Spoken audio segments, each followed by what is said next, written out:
Namo Bhagavate Vasudevaya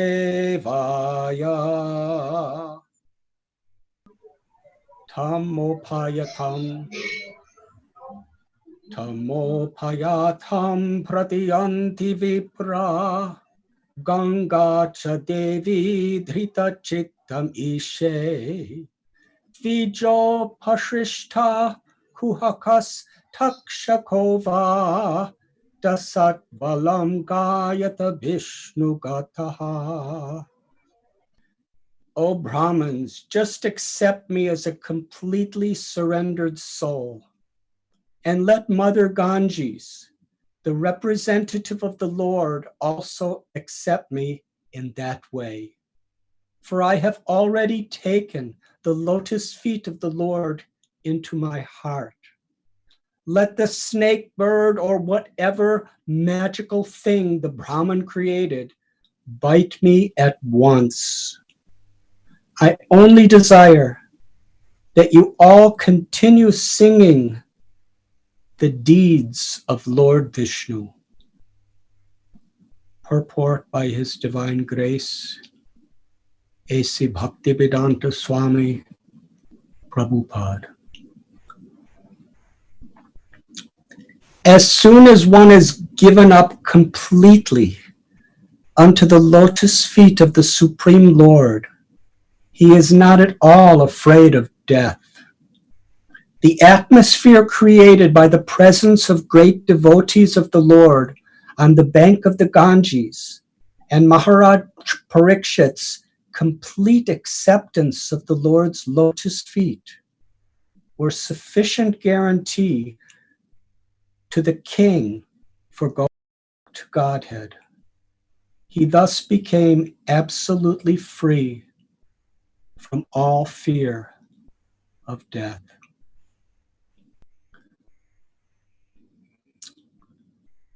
Hare Krishna. I am profoundly grateful, honored, and so happy to be blessed with the association of each and every one of you. I cannot physically see you with my eyes, but in my heart of hearts, I'm sitting on that beautiful asana in Sri Sri Radha Gopinath Temple. To my left side is Srimati Radharani, offering the garland of all the assembled devotees, sincere devotion to Gopinath. Shri Shri Nitai Gaurachandra are inspiring us all to dance in gratitude and sweet surrender while chanting Krishna's holy names. And Sri Gopal, Srinathji, is standing in that most merciful, munificent form of the protector of all the Vaishnavas, as the attractor of everyone's hearts, of Sri Giridhari, the lifter of Govardhan Hill.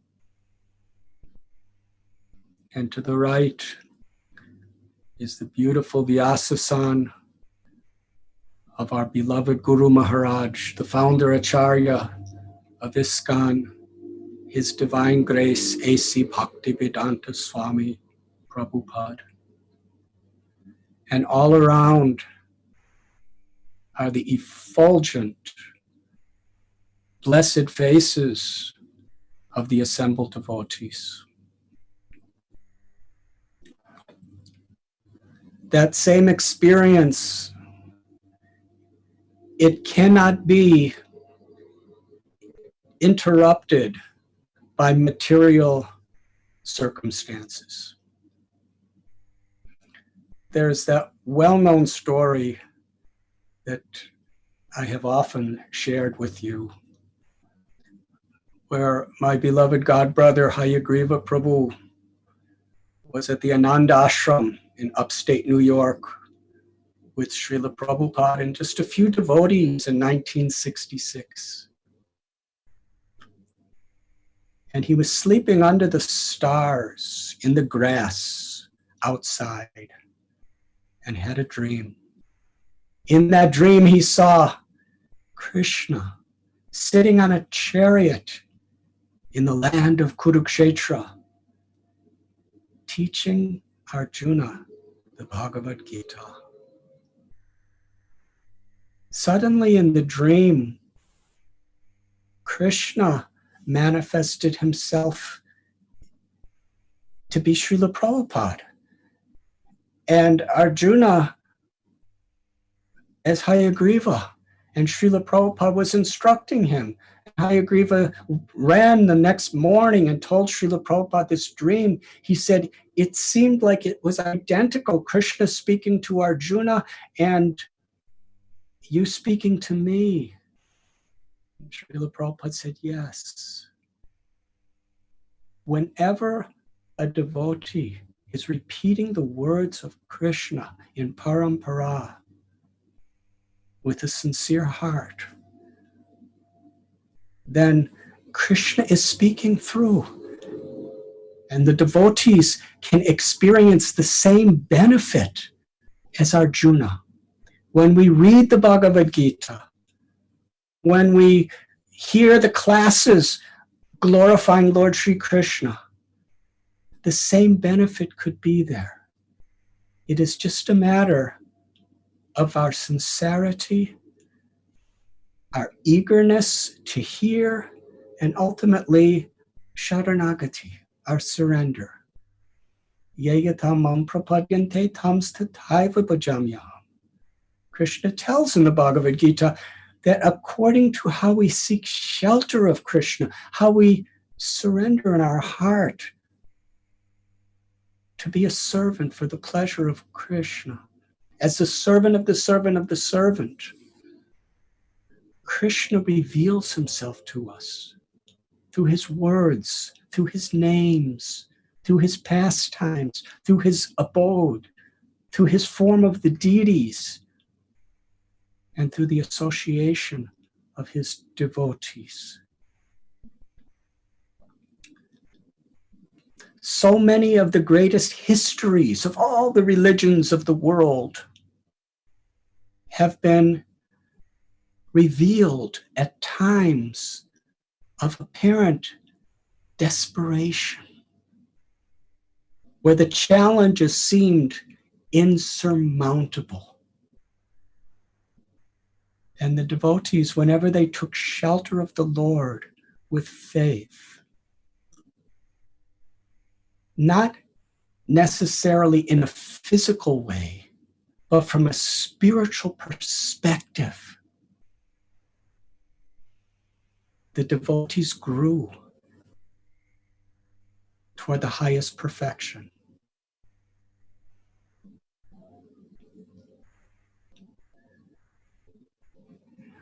Separation, vipralamba or viraha bhava, feeling separation from Krishna, was a primary message of Lord Sri Chaitanya Mahaprabhu.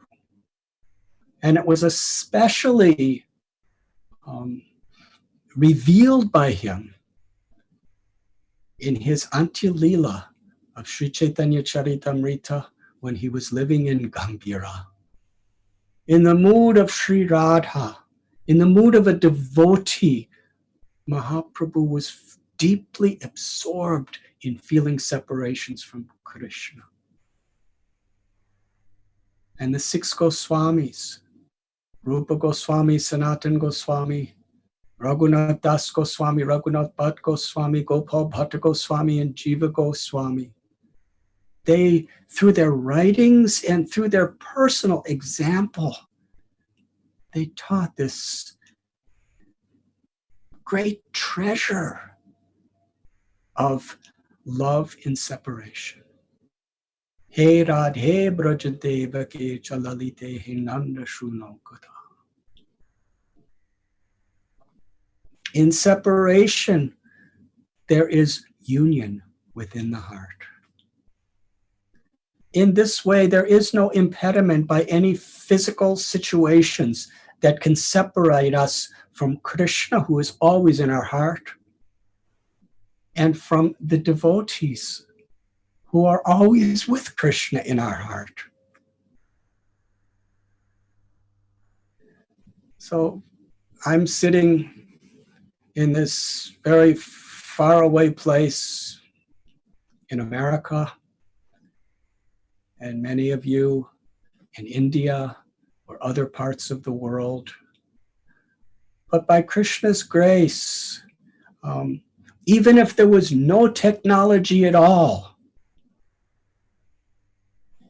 if we're chanting our japa sincerely, if we're chanting kirtan sincerely, if we're reading or speaking Srimad Bhagavatam, Bhagavad Gita sincerely, we're together.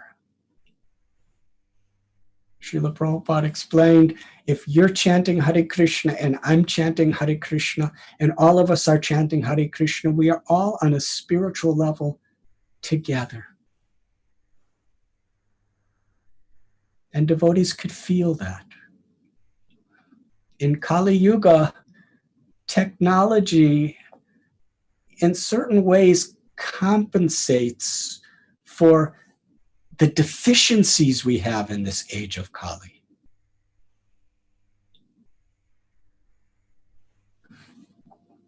Previously, people would hear Krishna Katha, people would hear the message of the Lord and would remember it always. And in remembering devotees wherever they were in the world, they were together. It's incredible because when the six Goswamis at a certain time after Rupan, Sanatan, and Raghunath Das Goswami, they left Puri and went to Vrindavan. And for many years, decades, they did not see Lord Chaitanya again. But they were intimately together. And they were together with all the associates of the Lord. So now we have this quite incredible technology where through live streaming or internet, we're together. Through the printing press, we could read the words of Krishna and the words of Acharyas, and according to how we're surrendering, taking shelter of that message with an eager heart and trying to follow it to the best of our abilities, we're there with all of our Acharyas, with Srila Prabhupada and with Radha Gopinath. That is transcendental life, where we are united, sometimes in physical presence and sometimes in separation. So I'm very, very happy, very grateful. My heart is literally flooding over with joy, seeing all the devotees assembled in Radha Gopinath's temple. Some devotees are sitting in chairs to my left in the pujari room. Some are crowded in the temple room. Some are at the doors. Some are up on the balconies near the windows above. And now we may be at our homes. There may be lockdowns, but we're together through transcendental sound, through devotion. And that is beautiful. In this spirit, not any impediment of this world, not even death can separate us. Because we are the eternal soul. We are all eternally part of Krishna, loving servants of Krishna.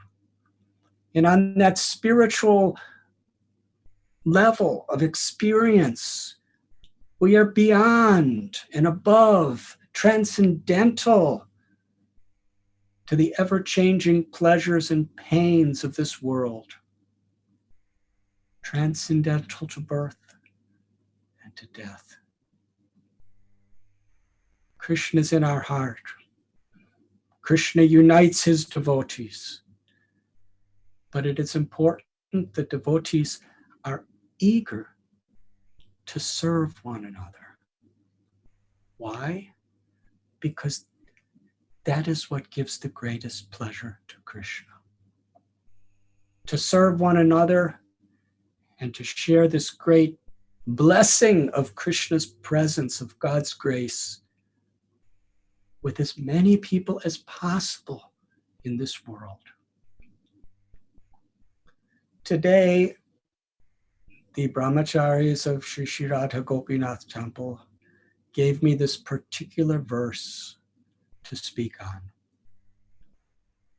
It is from the first canto of Srimad Bhagavatam, chapter 19, entitled The Appearance of Sukadev Goswami, text number 15. It is the story of Parikshit Maharaj. He was young. He was full of good health. He was enjoying the greatest possible success of this world. As the emperor, the king of the world, he ruled not thinking himself as anything but a humble servant of the servant of the servant. In spirit, in words, and in action, he was aware that everything is ever fleeting and changing. We could be a king at one moment, we can be a bird or an insect in the next. The eternal soul within all living beings is a part of Krishna. And this physical body, whatever it may be, we only have it for a very short time. What do we do with this body?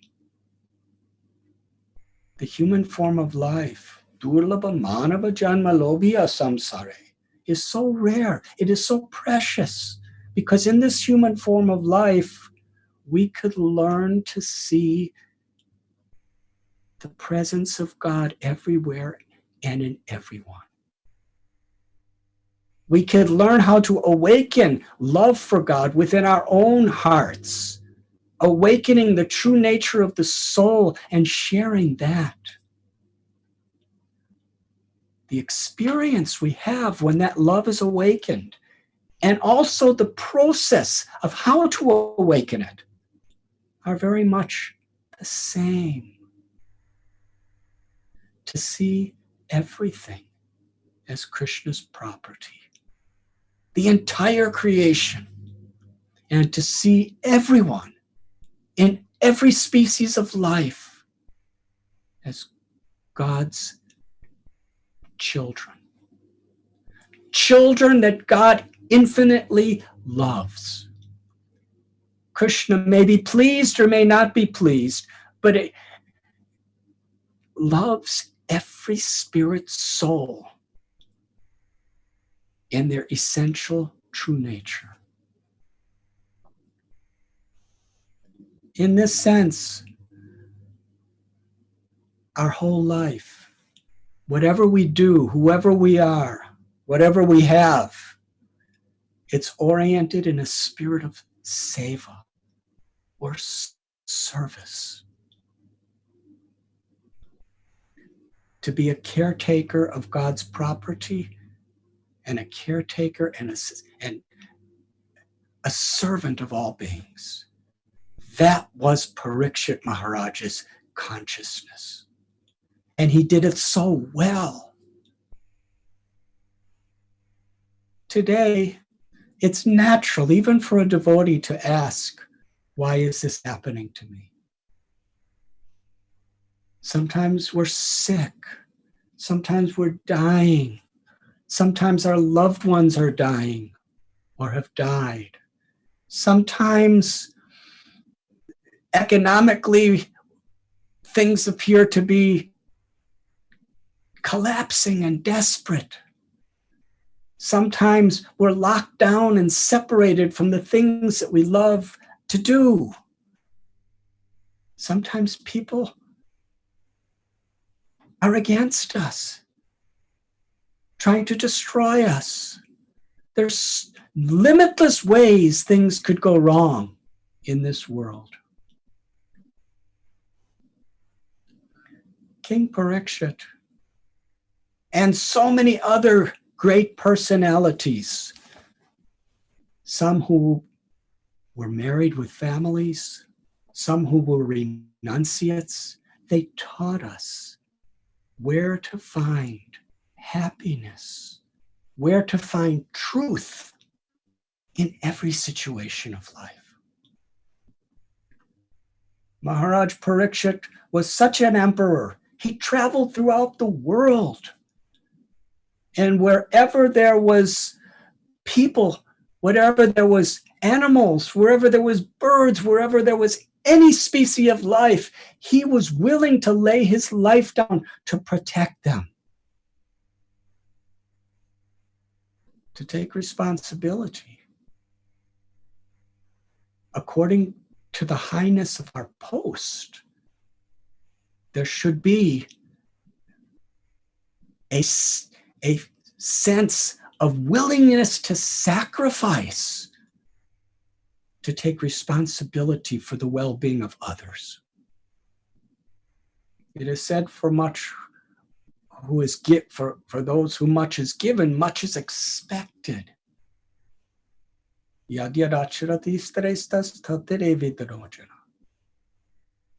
Gita tells what great people do, the common people, that will be their standard. And that will be how they learn to model their own lives, their values. Whether one be a friend, a mother, a father, big or little position is not so important. What is important is whatever position we have, whatever role we take in this world, we do it in this spirit of being the servant of the servant of the servant, of living with the integrity that Bhoktaram Yakitapasam Sarvaloka Maheshwaram, that everything is Krishna's property, and to be a well-wisher of all living beings for Krishna's pleasure. Parikshit Maharaj traveled the world and he protected the innocent. And wherever there was those who were exploiting because he was in the role of government, he was not materially sentimental. Bhakti is a sentiment of loving Krishna, of feeling compassion for all living beings. Paraduka duki.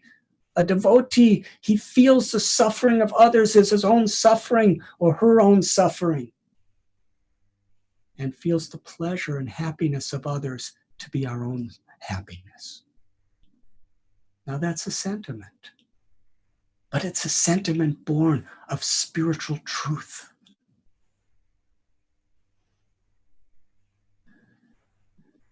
But where there was people who were wicked, who were exploiting the rights of the innocent,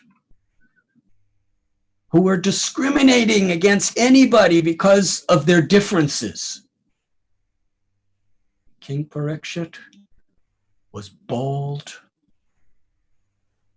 like time personified, to stop that injustice, and if necessary, to punish those who were violating other people's rights.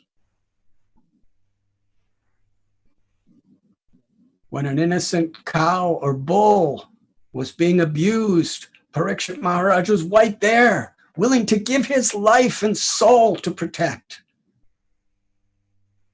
Maharaj Shibi was willing to give his life for a little pigeon. So Parikshit Maharaj, he ruled with such compassion.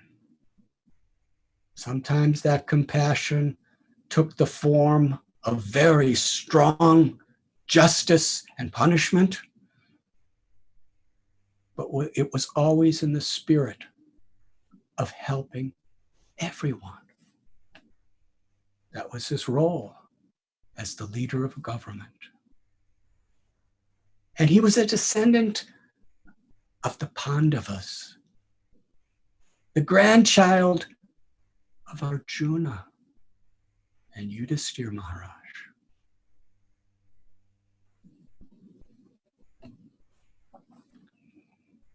There wasn't a battle he was not victorious. There wasn't an injustice that he did not correct. There wasn't any living being, whether it be the plants or the trees or the insects or the birds, whether it be the animals or all varieties of humans. He was there to protect. Because one who wants to love God and one who loves God, their value of life is the same. Suhridam sarvabhutanam. To truly strive to be a well-wishing friend for all living beings. Today in the world, we see people on the basis of the color of their skin, on the basis of their particular caste or role in society, according to one's religious beliefs, according to one's sex, practically on every level.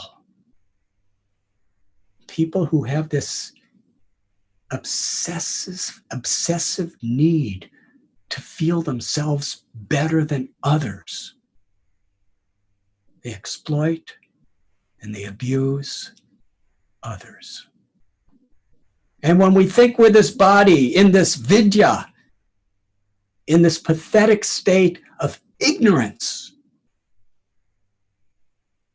we need to feel ourselves better than others. I and mine, I am better. And in order for me, I to feel better than my religion, my nation, my caste, my color of skin, I and mine are better than you.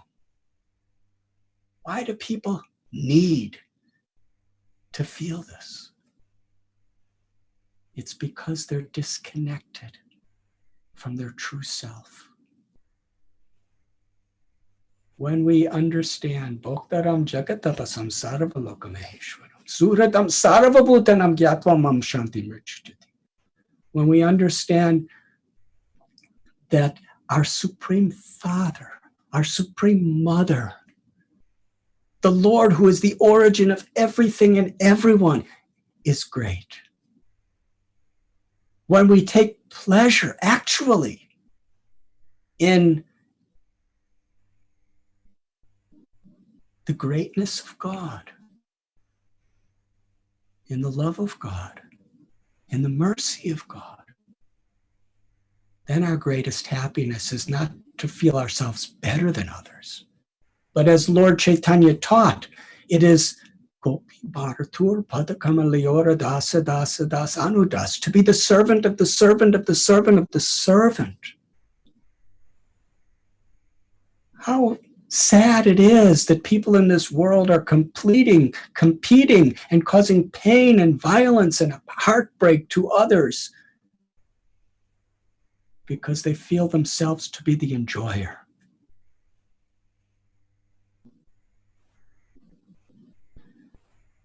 Lord Chaitanya taught Trinar Abhi Sunichena Taror Abhiseshnana Amanina Manadena Kirtaniya Sadahari. One who's actually in knowledge and one who really wants to realize that knowledge aspires to be humble like a blade of grass, tolerant and forgiving like a tree, eager to offer appropriate respect to every living being, and not expect or demand, not feel entitled for respect oneself. That is leadership. That is wisdom. Parikshit Maharaj lived in that spirit. Yes, he had a royal palace with all the elegance, luxuries, and opulences, because that's what kings have. He had a beautiful family, a wife and children. But he saw everything in a spirit of humble service. But then something happened. He was out in the forest and he made a mistake. How is it possible such an enlightened, self-realized person makes a mistake? In his case, we can understand it was Krishna's arrangement to teach the world. But it's also very instructive because we make mistakes. He made a small mistake. He offended Samik Rishi, a great Brahmin who was sitting in meditation. He did something that was slightly insulting. And a young child, the son of Samik Rishi, cursed Parikshit Maharaj to die in 7 days. Actually, when Parikshit Maharaj, before he even heard that curse, when he left the little ashram in the forest of Samik Rishi, he was thinking in his mind, I have just done something very wrong. Let whatever purification is required come to me. When he was back at his palace, Samik Rishi, who came out of his meditation, his samadhi, he found out from his son what has happened. He felt such shame, such regret. Samik Rishi loved King Parikshit. He honored him with all his heart as a saint, as a devotee, and as a protector of all the people. He may have made a mistake, but this is not what should happen. But there must be a higher will. Samik Rishi, in great regret, he sent a message to Parikshit that my little son has cursed you to die in 7 days by being bitten by a snake bird.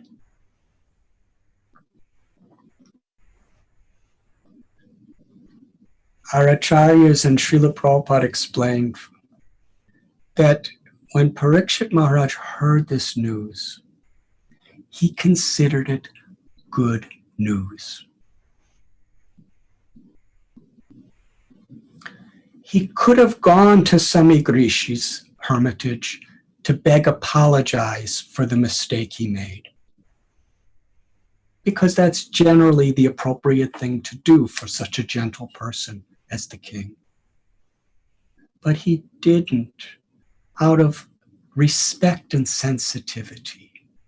From the message he received, he understood that Samik Rishi, his heart was broken with regret what his son had done. He felt so sorry. And Parikshit knew that if I go there, it'll only exasperate his regret and his broken heart. So out of respect for the Rishi, he did not go there. He left his palace with a very hopeful, eager, and grateful heart and went close by to the river Ganga or Ganges. There he sat at the bank and took a vow to fast till death.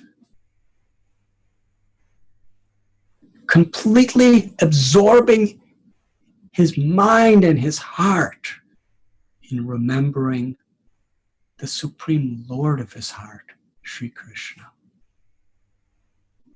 He had complete faith. Krishna tells in Gita, Antakali chamameva smaran matvakalevaru, that one who remembers me in life and remembers me at the time of death will come to me without fail. This is Krishna's promise to everyone. Ante Narayana Smriti. There's no greater success in life than to remember Krishna in our life and at the time of death. For one who remembers Krishna with love and devotion, even death is the opening of the doors to the brilliant light of the spiritual world, to enter into Krishna's eternal pastimes. And in life,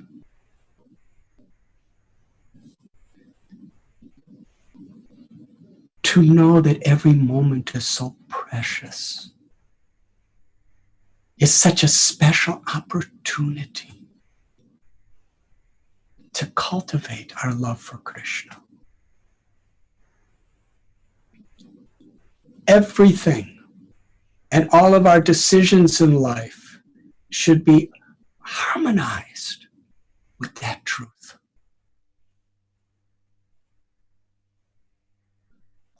When Parikshit Maharaj was on the bank of the Ganges, it was his great longing to be in the association of great devotees of the Lord. And news spread very fast, even faster than this internet age. When he came to the bank of the Ganges, instantly sages, rishis, yogis, great saints had heard about it. And by every means possible, they came there. Narada Muni, Vyasadeva, Gautam Rishi, Parasara Muni, Bharadwaj Muni, so many, Vishwamitra, Vashishta, they all came there.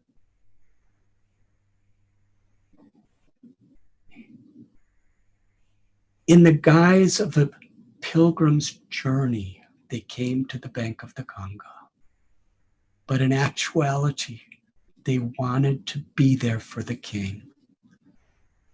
During his last days, they wanted to be there to express their deepest respect and honor for him. And also, they wanted to be there to help him to fulfill his innermost, deepest desire in life, to surrender in sweet love to Krishna. When all the great sages and rishis were gathered together, Parikshit Maharaj, with total sincerity, he bowed his head at the lotus feet of all these great people. And Srila Prabhupada explains, this bowing of one's head could be such a deep experience. Sometimes the holiest, most sacred ceremonies or activities can be taken for granted as just something very ordinary. Sometimes just as a matter of a formality, we bow our head to someone. But in a purport of Srimad Bhagavatam, in this instance, Srila Prabhupada explains when one bows one's head to another person, one is actually in the mood of taking that person's presence in one's life in the core of one's heart and offering all respect. And to the person who is being bowed down to, that person takes that person who's bowing down into the very core of his heart with all respect. And in this way, there's an exchange of blessings. There's an exchange of love. There's a merging of affection in the hearts of the people. Such a tearful, spiritually emotional experience was happening on the bank of Mother Ganga as Parikshit Maharaj was bowing to each of these sages. It was so heartfelt.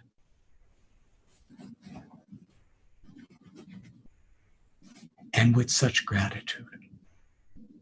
Then Parikshit Maharaj, with folded hands, he expressed how I am the most grateful person.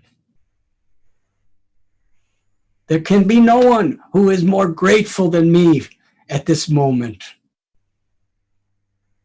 How is that? He's cursed to die in 7 days from a very fearful type of death. In the 10th canto of Srimad Bhagavatam, the verse is there, Tate nukampam susamikshamano punjana evatma kritam vipagam. That one who, even in a situation of hardship, reversal, in a very painful condition, that person who bows one's head with gratitude to the Lord, that person will achieve the highest perfection of liberation. Brahma spoke that word. And we find in the lives of all the saints, in the lives of all the great devotees, they all lived by this principle. Parikshit Maharaj was genuinely grateful. What could be better? He said to the great sages, I'm just a fallen person, very ordinary person, engaged in so many materialistic activities, and you have all come here just to bless me? How grateful I am. How happy I am. I don't deserve this kindness. He wasn't thinking, why am I have to die? I won't see my family anymore. I won't have my palace anymore. I won't have all of my power and all my rule over others anymore. I'm going to die. He wasn't thinking that. He was thinking, how fortunate.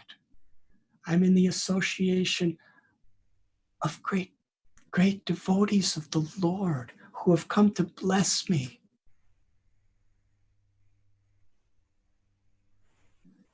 I just want to give my heart and soul to hearing the glories of the Lord for these 7 days. And let my heart fully find the shelter of the mercy of the Lord. Then he asked 2 questions to the sages.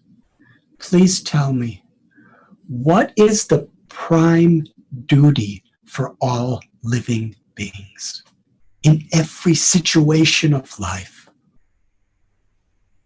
Whether it's a challenging situation or a very prosperous situation, what is the prime duty that we all have?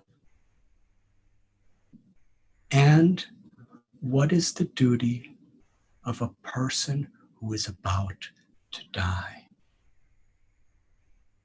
It was just at that time that a 16-year-old boy named Sukadev appeared in that assembly. And the sages and the rishis, although many of them were far older than him, far more famous than him, they all stood up to receive him.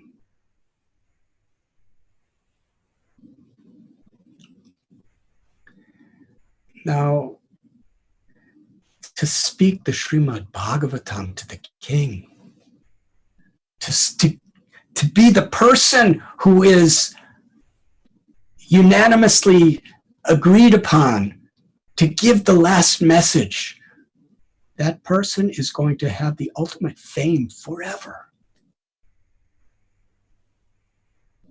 Vyasadeva, his guru Narada, Vishwamitra, Vashishta, all these sages, they weren't thinking, I should be the one to speak.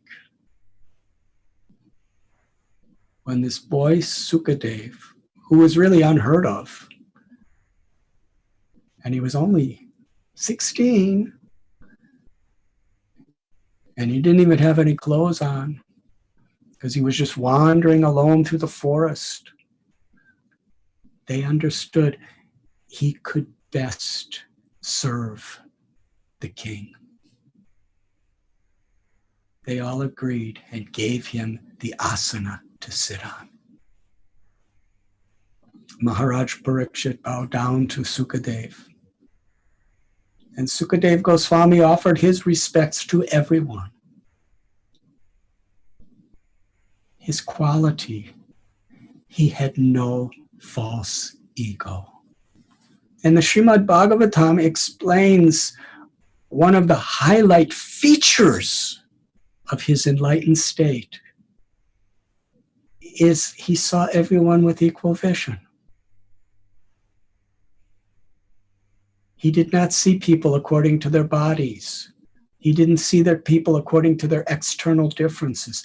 He saw his own soul within his heart, and he could identify, appreciate, and love the soul in every heart, because every soul is part of Krishna.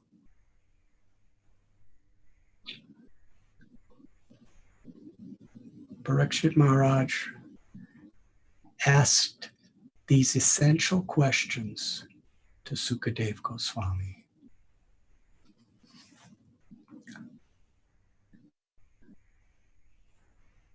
To how to love Krishna. Always remember Krishna, the Supreme Lord, who has many names. To associate with the Lord's devotees and to be a friend to all beings. These three principles are so sacred in our life.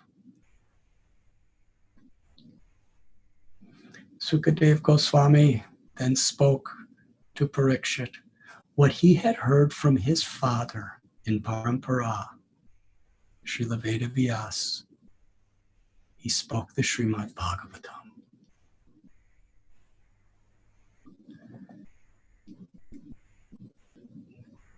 Parikshit Maharaj, not only did he receive the highest, purest message which culminated in Krishna's beautiful leelas or pastimes in Vrindavan, and those pastimes culminate in Krishna's love for Sri Radha and Radha's supreme love for Sri Krishna.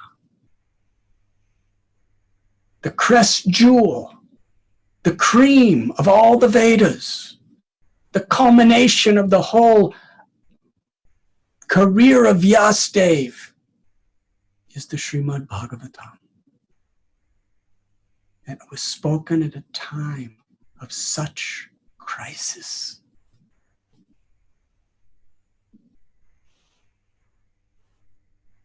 In Sri Chaitanya Charitamrita, there's a beautiful story which is connected to the Pandavas. Parikshit Maharaj was the grandson of the Pandavas. In Sri Chaitanya Mahaprabhu's Leela, Maharaj Pandu appeared as Bhavananda Rai, and his 5 sons were the 5 Pandavas. The most illustrious of those 5 sons is Srila Ramananda Rai. Something happened, inconceivable, but so instructive. something happened to one of Ramananda Rai's brothers, who was one of the Pandavas. His name, Gopinath Patanayaka. Gopinath was a householder. He had a family, and he had a job. He was working for the government. And somehow or other, although he was a great devotee of the Lord, he made a mistake. It seemed innocent enough to him, but he was taking more money than was rightfully his from the government treasury. He was collecting, and he was giving only a part of what he should have given. He was caught. And it's a long and beautiful story, but essentially, the king of Orissa, Prataparudra, his son, was very angry with Gopinath Patanayaka because he felt at one time slighted by him. So he sentenced Gopinath Patanayaka to death. On that very day, a ghastly death,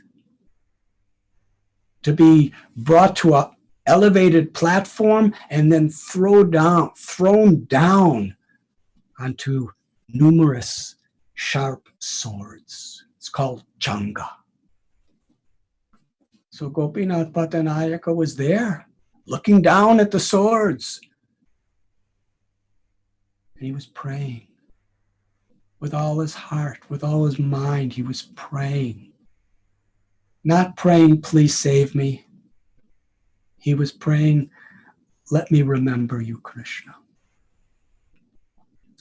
His body, mind, soul, heart was immersed in remembering Lord Chaitanya, remembering Krishna, taking shelter. We know how Gajendra took shelter. We know how Ambarish took shelter, and Prahlad, and Kunti Devi, and Arjuna. We know how the gopis and the gopas of Vrindavan, every time a demon came or when Indra sent massive, devastating rainstorms and winds, they took shelter of Krishna. Krishna, I'm yours. Sharanagati.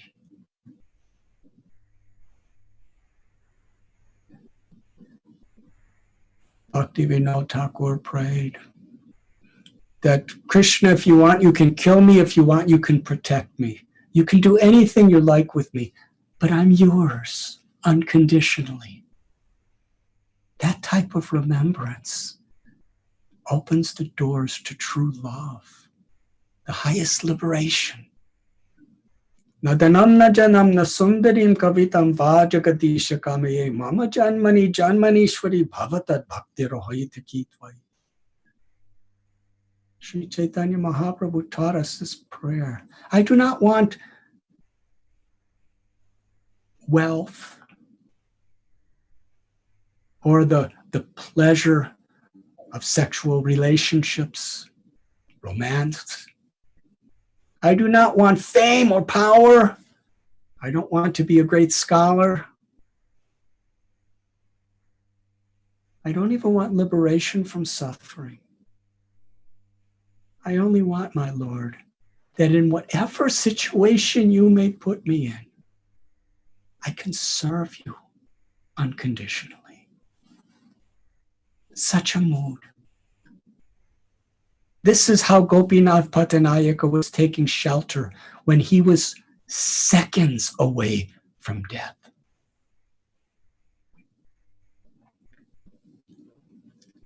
And somehow or other, because he prayed to the Lord in such a way, Lord Sri Chaitanya Mahaprabhu in his heart was pleased with him. And King Prataparudra at the very last second got this news what was happening. He said, no, don't do this to him. He's such a great person, such a great family. And he was released. And King Prataparudra was so regretful that his son had put Gopinath Pattanayaka into such a fearful state that he glorified him. He put a royal silken cloth around his head to honor him. And not only did he give him the same post in his government, but he gave him a raise where he was being paid significantly more. After this, Gopinath Pattanayaka came to Lord Chaitanya and he prayed. He said, everywhere around Puri, people are thinking that I have received such mercy. After being at the verge of death, now I've been given a higher position. I've been given a higher salary. I'm being honored and glorified. But this is not really what your mercy is. My brothers, Ramananda Rai, Vaninath Rai, they received your true mercy. Ramananda Rai is your personal associate, absorbed in ecstatic love, prema bhakti. And Vaninath Rai is a personal assistant to you, assisting your assistants, absorbed in loving devotion. This is real mercy. When one achieves your loving service, not these material things that are always vanishing. I want to be like Ramananda Rai and Vaninath Rai.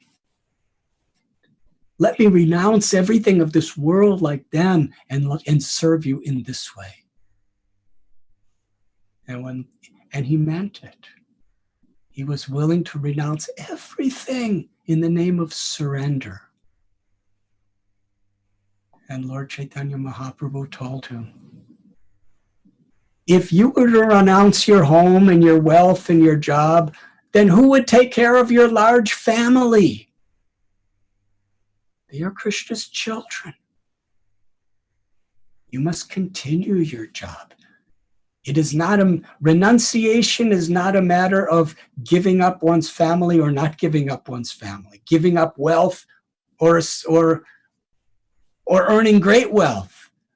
True renunciation is the spirit of devotion in our heart. To not live with greed, to not live with arrogance, but to live with compassion and to see everything as Krishna's property. Lord Chaitanya said, you will achieve the highest perfection. I want you to just continue what you're doing, but don't make these mistakes anymore like you did last time. Live honestly, live sincerely, and always meditate in a mood of taking shelter of Krishna. And Sri Chaitanya Mahaprabhu made that shelter of Krishna especially accessible through kirtan, through japa, bhajan, through the chanting of the holy names. Nam namakari bahuta nija sarvashaktis. Krishna, you have appeared in your holy name. And you have so many names. When one truly takes shelter of Krishna's name or any name of God, then one will appreciate how there are many names of God. And it is the same God, the same lover, the same beloved, the same origin of all existence and all beings, is personally present in all his names. And Krishna, you have invested all your powers, your beauty, your sweetness, your pastimes, your power as creator, maintainer, and destroyer of all existence. And above that, your love, your loving pastimes. You have invested all of this opulence in your names.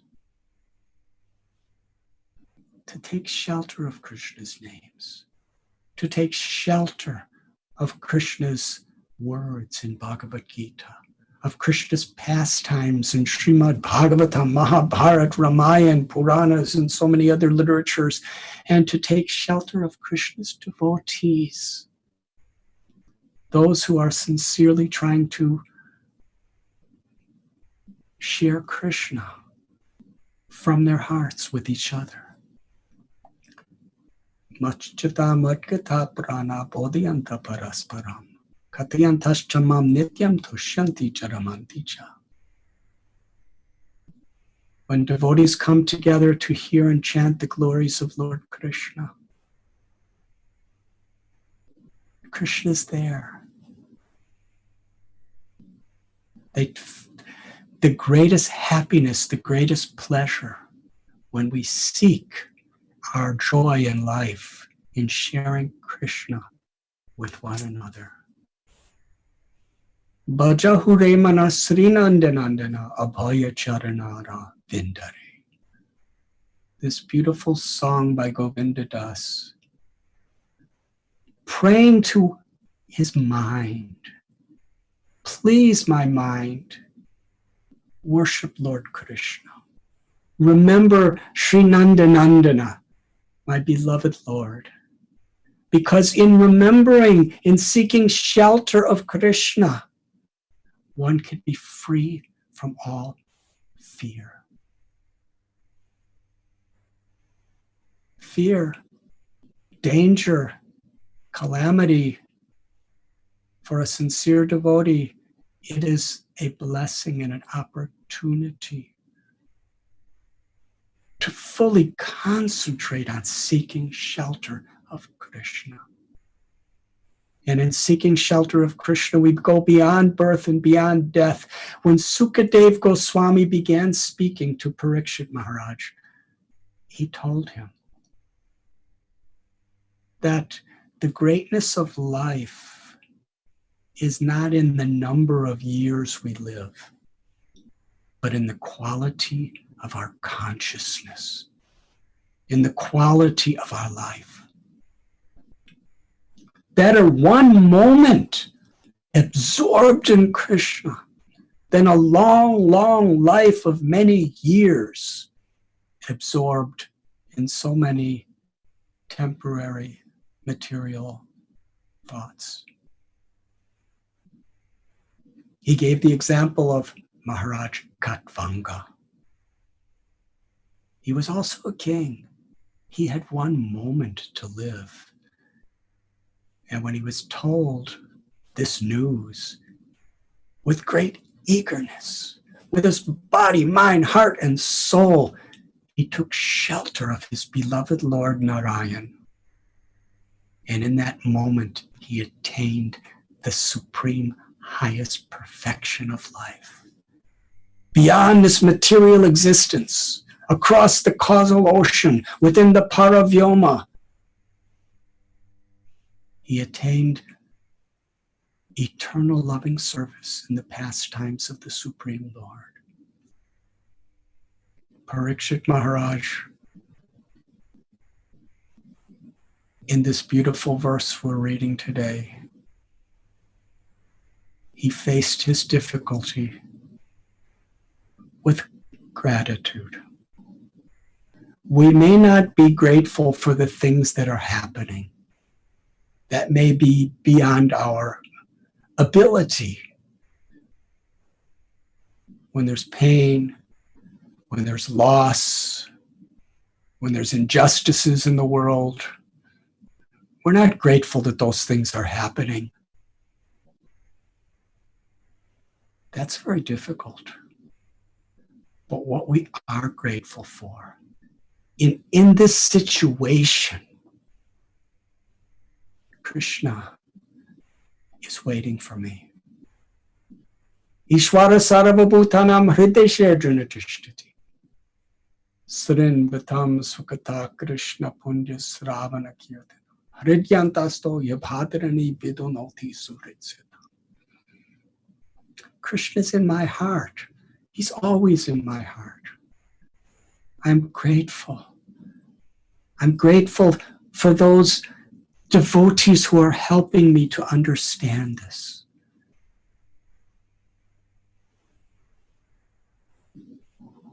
Whatever role we're in, we may be in very senior roles or very simple junior roles by material calculation. But the greatness of our life is the sincerity of our intent to serve with love. And the integrity in how we express that through our words and actions. Whether we're a little squirrel or Hanuman, whether we're Jatayu or we're Vibhishan, whatever situation may be, Kunti Devi, she saw Krishna especially in times of calamity. She did not like the calamities. Please don't think that there's anything wrong with you if you don't like the hardships that you're going through. We don't like to see other people suffer. We don't like to suffer ourselves. What does it mean to be grateful? It means, despite all this, Krishna is in my heart. I'm grateful for Krishna. I'm grateful to the devotees of the Lord who are helping me remember Krishna. I'm grateful for the opportunity to remember Krishna, to chant Krishna's names, to read the Srimad Bhagavatam. In this way, in every situation, Vipada Shantuta Shashwa Tatra Tatra Jagat Guru. Queen Kunti prays, when the calamities come, I remember you, Krishna. And she's grateful to Krishna that you're there in your remembrance.